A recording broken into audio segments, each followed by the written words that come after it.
The Beit HaMikdash is called the heart of the world, Lev HaOlam. How could Rabbi Akiva even imagine a world without a heart? What is Binyan Malchut? But the Jewish people, we can rebuild Malchut. The theme of this week's parasha, famously, is tefillah, prayer. Moshe tells us that he prayed Va'etchanan to Hashem in order to be allowed to go into Exile because he'd been punished that he couldn't go after hitting the rock. Famously, he prayed 515 times, the gematria of Va'etchanan, and Hashem said before the 516th time, Ravlach, enough. You can't pray one more time because if you do, I'm going to have to grant your request. And that's not the plan. So the parasha's theme really is two themes intertwined. One is the power of prayer, and two is connection to the darkness and the sufferings of life. So let's understand how this is all connected. Chacham Hillel illustrates the power of prayer in his book Faith and Folly. He says that it's a force of nature, similar to rain, wind and the seasons, gravity, a totally necessary force of sustenance and growth in the world. Why is prayer so important and vital? The truth is, our tefillah service is the epitome of service, of Avodah, of Hashem. As we said recently, HaKadosh Baruch Hu li babai. Hashem wants our hearts, and it is through our tefillah that we give our hearts to Hashem. Indeed, we give our heart, soul and might to Hashem. And this corresponds to the korbanot, sacrifices in the Beit HaMikdash, which is called Avodah also. What is the Avodah? This is a great secret of Torah that our Hasidic masters have revealed to us. The Beit HaMikdash is called the heart of the world, Lev HaOlam. And what is it that enlivens the heart of the world? Hashem's will that he have a people, Yisrael. And this will is called his Or Ein Sof, his infinite light. The entire world is created from his Or Ein Sof, from the highest heavens to the lowliest physical rocks. These worlds are like vessels, and they are enlivened and lit up by the life force of Hashem's light, without which they would be inert and dead. It's through our Avodah, our giving of our hearts and our souls to Hashem, that Yisrael, so to speak, mefarnasin la'avihen shebashamayim, meaning we draw his light into the world. Why? Because like we said, he desires us with a ratzon pashut, and when we give those to him, we make the world desirable for him, a dwelling. This is the concept of mein nukvin. When our heart beats for him, his heart beats for us. Our love and our awe and our mesirut, therefore, are likened to blood, because in the human analogy, it is the blood that contains the vitality that draws the soul into the body. So too, our devotion draws Hashem's Or Ein Sof into his worlds. Now, it's important to know that his desire is that he has us through our own free will and not by force, like a king who wants his people and even his queen to love him for who he is, and not just because he's the king. Hashem's light, his ratzon, his chesed, his tov, are all irresistible to our souls. Our love and our awe, therefore, for him must be sincere from our very selves, and not born out of our being dazzled by his greatness and goodness. Therefore, he hides his face from us, and the world is a very dark place. Now, there's a great secret in this, and to understand it, we must look at the Ma'aseh in Makot. When Rabban Gamliel, Rabbi Elazar ben Azariah, and Rabbi Yehoshua encountered the ruins of the Beit HaMikdash, they wept, because the very heart of the world had been vacated of its divine presence. The world had lost its soul. A world without a heart is a corpse. And this can only mean finality and death, chas v'shalom. They lost hope in the Geula. However, Rabbi Akiva famously laughed. Now, to understand what's going on, let's go back a bit. This is not the first time the Chachamim wept. The first time was when they heard the distant laughter of the multitude of the Romans. Meanwhile, Klal Yisrael had lost its Tiferet, its Oz, its Malchut, its Chen. Was the divine project over? Was it all a failure? Had we failed Hashem? At that point, Rabbi Akiva also laughed, and he brought a kal v'chomer.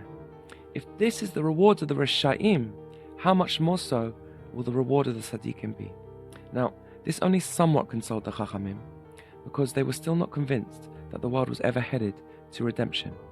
Yes, the Tzaddikim are going to get some material reward, like the Rasha'im, but it could not be more, due to the principle of a diyo, that whatever is derived from a kal v'chomer cannot exceed its source. They felt they were further proven right when they saw the Khurban. That's when the fox emerged, fulfilling the prophecy of Uriah. Rabbi Akiva then said, "See, I was right. The redemption is coming, and the reward of the Tzaddikim is going to outweigh the reward of the Rasha'im 500 to 1. Because now we know Zechariah's prophecy is going to come true, based not on a diyo or a kal v'chomer, but a gezerah katuv." Right? Now, the Beit Aaron explains this further. This is a great secret that only Rabbi Akiva was aware of, it seems. This is where the darkness and suffering of life come in. Why do we have a phrase called chasadim tovim? Don't we already know that if they are chasadim, they're going to be tovim? The answer he heard from RabbiYehoshuaSimons is that everything Hashem does is a chesed, even the darkness and the suffering in life, but we don't always perceive it as tov. Rabbi Akiva saw the essence. The world was created in choshech, but the Ruach Elokim was already merachepet al pnei hamayim. The awe of Mashiach was already present before any Rasha was even born. That's what the fox represents.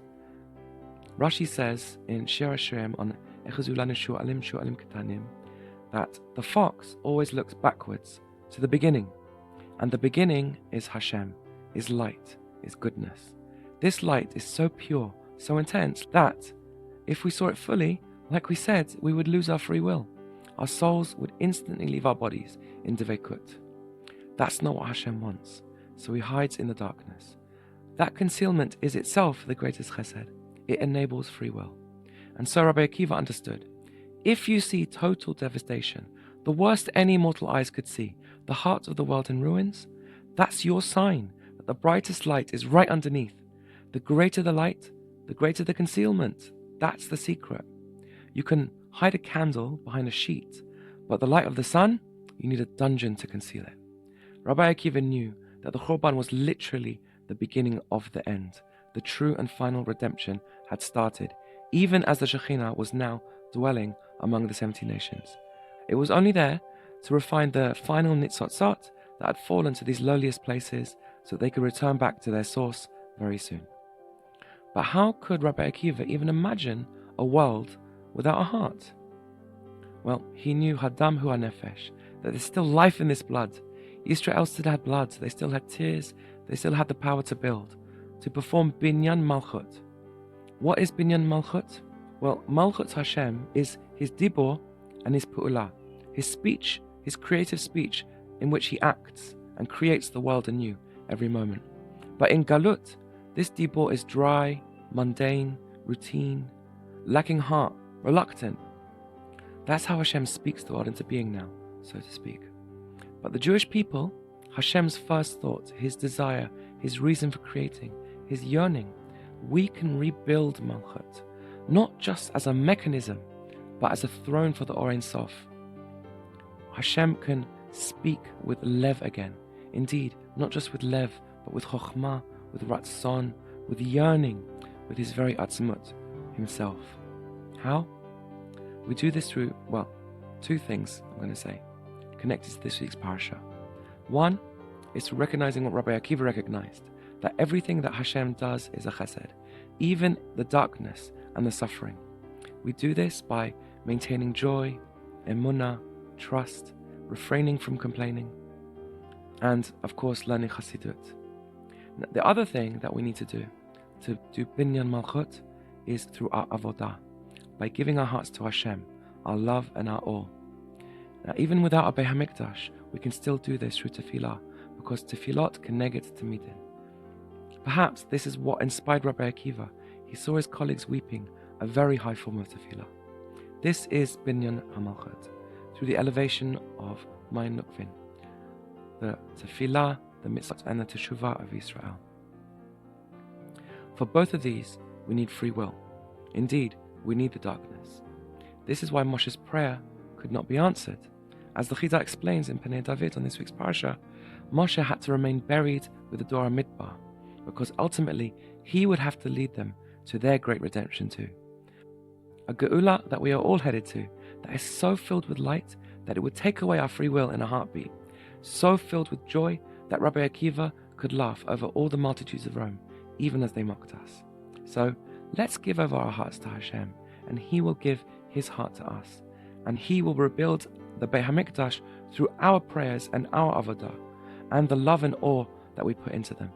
Let's focus on bringing back the joy in creating to the Creator, Hashem, and draw down His infinite light, His desire for us into the world. Isn't it inspiring that it is our very love, our hearts, our souls, us, that Hashem seeks, that He yearns for, that the whole world stands on?